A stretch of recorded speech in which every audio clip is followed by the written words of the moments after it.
Nico Saliagas, Europe 1 va plus loin ce matin, direction le mondial de l'automobile. C'est le salon auto le plus fréquenté au monde, plus d'1 million de visiteurs attendus, ouverture au public jeudi. Et pourtant, le mondial de Paris attire de moins en moins de constructeurs. Rendez-vous compte, cette année, 40% du marché européen ne sera pas présent. Et ne cherchez pas dans les stands de Volkswagen, Nissan, Volvo, Fiat, Ford ou encore Opel. Ils sont tout simplement passés de l'autre côté. Ils ont passé leur tour. Et avec nous ce matin pour en parler, Aurélien Fleureau du service économie d'Europe 1. Aurélien, expliquez-nous pourquoi ces absences. C'est plus rentable pour un constructeur de venir sur un salon tel que celui de Paris ? Alors ce qui est sûr, c'est que ça coûte très cher. Vous avez la location de l'emplacement, la construction du stand, l'éclairage, le décor et bien sûr le personnel pour animer ce stand. Un constructeur m'a dit que tout cet écosystème, quand on veut bien faire les choses, ça dépasse les 5 millions d'euros. Donc forcément, quand il faut faire des arbitrages, ça compte. Une marque comme Ford, par exemple, ce sera la deuxième fois qu'ils seront absents du Mondial de Paris, tout simplement parce qu'ils pensent que le modèle du salon traditionnel est dépassé. C'est ce qu'explique Fabrice Devanlay, le porte-parole de Ford en France. Un salon ne permet pas de faire essayer une voiture convenablement. L'organisation d'un salon traditionnel où on est exposant et on met les voitures en statique, que les gens peuvent découvrir en passant d'un stand à un autre, en jugeant la qualité esthétique des véhicules et pas tellement leur qualité fondamentale ou intrinsèque, c'est-à-dire l'essai de la voiture et ses compétences, ça pour le coup, définitivement, c'est plus le format qui nous intéresse. Et si au bout de 2 ans, nous ne retournons pas à Paris, c'est bien parce que le fait de ne pas aller à Paris n'a pas eu de conséquences négatives sur les résultats commerciaux de la marque. Donc maintenant, pour faire découvrir leurs nouveautés, ces constructeurs préfèrent organiser des journées événementielles pour quelques centaines de clients pour vraiment leur faire tester leur voiture. Et autre constat, Aurélien, la concurrence avec les autres salons est féroce. Elle ne concerne pas uniquement les salons 100% automobiles, il y en a partout. Ouais, exactement. Il y a 2 éléments d'explication. D'abord, l'élément géographique. L'Europe n'est plus le centre du monde automobile. On parlait d'arbitrage financier tout à l'heure.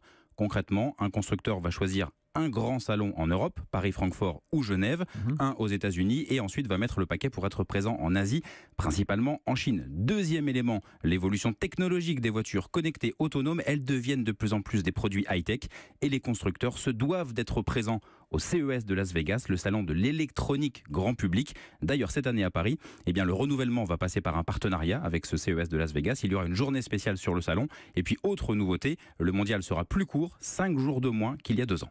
Merci Aurélien Fleureau. On en parle justement de ce mondial de l'auto avec vous. Jean-Claude Giraud, vous êtes le commissaire général du mondial de l'auto de Paris. Bonjour. Oui, bonjour. Il était urgent de vous renouveler ? Oui, il était urgent de se renouveler, mais avec le leader précédent que je connais bien. Mais dénigrer les salons quand on ne veut pas venir, c'est une chose, mais les présents montrent que ce salon a beaucoup d'importance. J'ai des nouveaux constructeurs asiatiques qui viennent, d'autres, des groupes allemands, des groupes français nous disent que Paris est incontournable.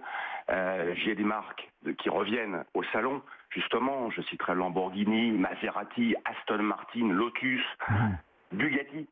Donc des marques qui font rêver les gens.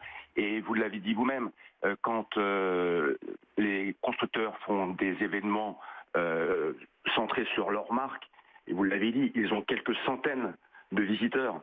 Nous, on a plus d'1 million de visiteurs. Toute la presse française et internationale couvre l'événement. Vous en êtes un bel exemple. Donc, comment peut-on rencontrer ses prospects, ses clients et plus de 10 000 journalistes ailleurs qu'un salon, et particulièrement à Paris. Donc adaptation, réaction aussi, avec moins d'exposants, mais plus de petits exposants. Et à quoi ressemblera le mondial de Paris dans 10 ans ? Est-ce que vous vous projetez ? Est-ce qu'il est en train de changer le marché justement et le rapport que vous avez constructeur avec les automobilistes ?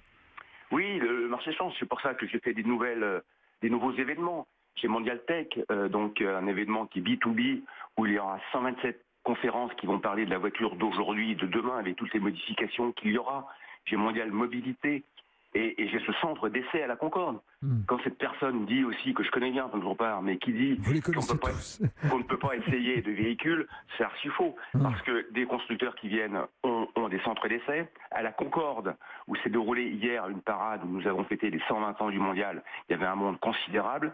Et pendant du 4 au 14 octobre, à la Concorde, les gens pourront visiter les constructeurs qui sont présents et pourront essayer des véhicules électriques, hybrides, gaz et hydrogène gratuitement. Quel beau centre d'essai à la Concorde. Merci en tous les cas Jean-Claude Giraud. On a écouté votre appel ce matin. Vous êtes le commissaire général du Mondial de l'Auto de Paris. Merci de garer aussi 3 voitures de sport pour Laurent Cabrol, rue François 1er devant Europe 1. On ne sait jamais sur un malentendu. Merci Aurélien Fleureau du service économie d'Europe 1. Le Mondial de la voiture de l'auto, c'est donc du 4 au 14 octobre à Paris, porte de Versailles. Europe 1 va plus loin tous les jours à 7h20. Europe 1.